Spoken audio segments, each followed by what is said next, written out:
So look, if Dean Phillips deserves credit for one thing, it would be correctly acknowledging that Joe Biden is 416 years old and he will not be able to win the election, and why are we all shoving our head in the sand, and hey, I'm going to take a stab to replace him because what the fuck, somebody has to, because this is going to end in disaster. So he absolutely deserves credit for that, as does Marianne Williamson. And that should be stated on the record, right? So credit where credit is due, he was right about that. Now, having said that, his politics are trash. He's basically a younger Joe Biden who thinks he's special because his name is not Joe Biden, and that's why he wanted to be president. But it actually goes deeper than that, because in some ways I actually think he might be worse than Joe Biden. Craven political opportunist, obviously, but I actually think he might be more right-wing than Biden, particularly when it comes to economic issues. So, look, he's not the one. That's the bottom line. Okay, now having said that, boy oh boy does he have some thoughts for us in the wake of Trump winning the election. And he's one of these guys who's out there like, bro, we need to do some soul-searching. We need to do some changing. And then his solution is like, let's change in all the wrong ways. How about that? All right, so here we go. Let's watch and then I'll react. Actually, I should say before I continue, he's going to start out sounding reasonable, then watch. He'll drive it off a cliff. The Democratic Party has abandoned rural America. It has lost the Democratic Farmer Labor Party here in Minnesota. A disproportionate number of farmers and laborers are not even voting for the party with their name in it. If that is not evidence of the fact that we have lost our way, I really don't know what is. And that could have easily have been recaptured, but it takes intention. And you're right, become a party of somewhat elitists. We like to preach, I think. We like to impose our policies and our values and use confrontation and condemnation rather than invitation. Democrats do confrontation and condemnation rather than invitation. What does Trump do?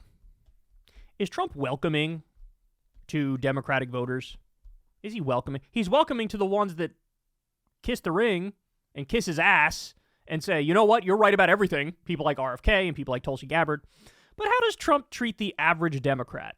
Oh, that's right. He says he should deploy the military to go after the enemy within and arrest the people who don't agree with him. That's what he does.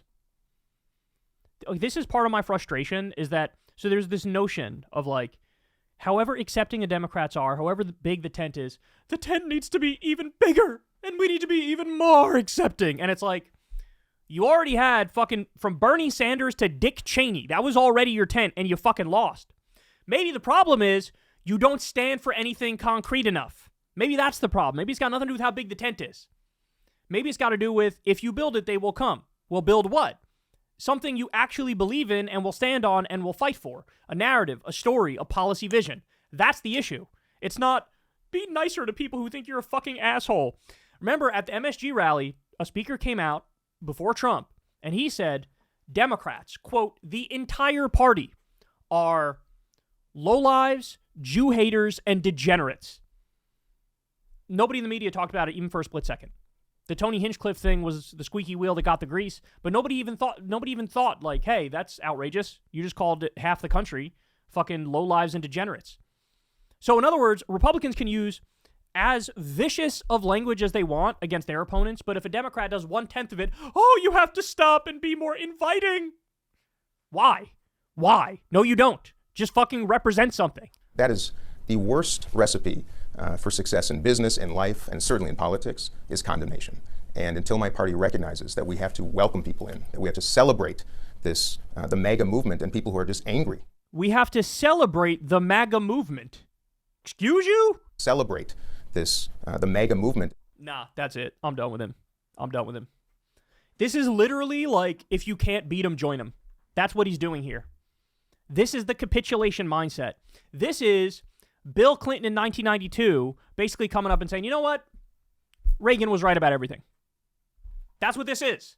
That is literally the last thing we should fucking do. Last thing we need is another neoliberal era where we go further in the wrong direction. One more time. Do you hear that? And until my party recognizes that we have to welcome people in, that we have to celebrate this, the MAGA movement and people who are just angry. No. You don't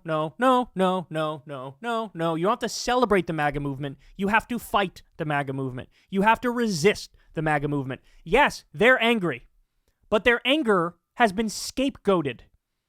Donald Trump tells them, yeah, you should be mad at the immigrants and the trans people and the cultural elites and Hollywood. and Democrats. That's who you need. It is a politics of division, but the dividing lines are all wrong.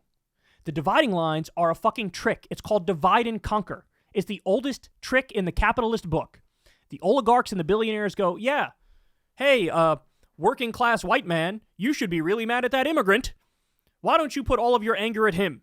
And don't look at the fact that I'm about to do another corporate tax cut, and I'm about to get another subsidy, and we're about to deregulate, and I'm about to rob you blind again.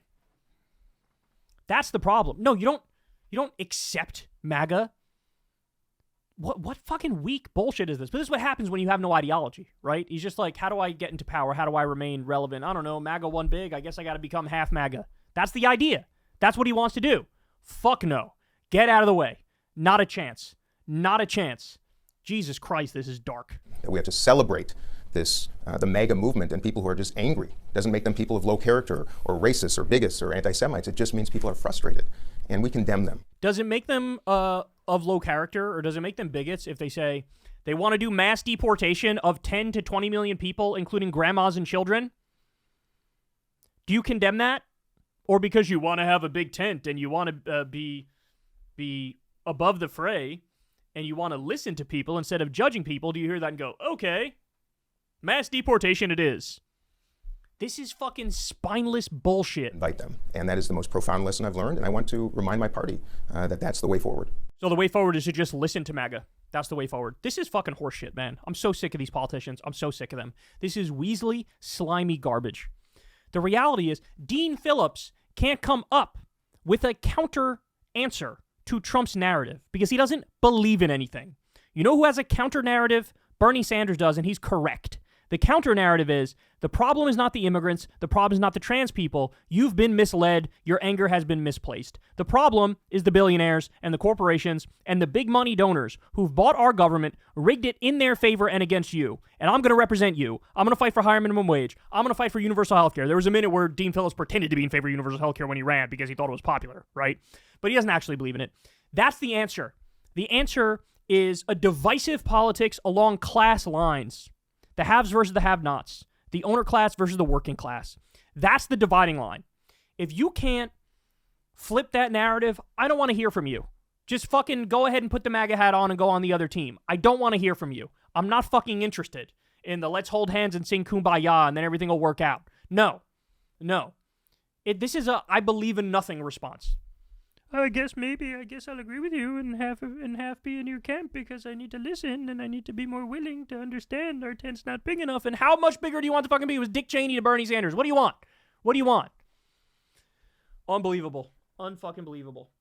That people can look at literally the most unhinged, divisive candidate in U.S. history in Donald Trump, and the Democrats' takeaway is we need to be less unhinged and less divisive. Motherfucker, you better be more unhinged and more divisive, but along the correct lines. Get it through your heads. Hey y'all, do me a favor and like and subscribe. It helps out big time in the algorithm. Click the bell as well for notifications when videos drop, and watch that video on screen right now. You know you want to.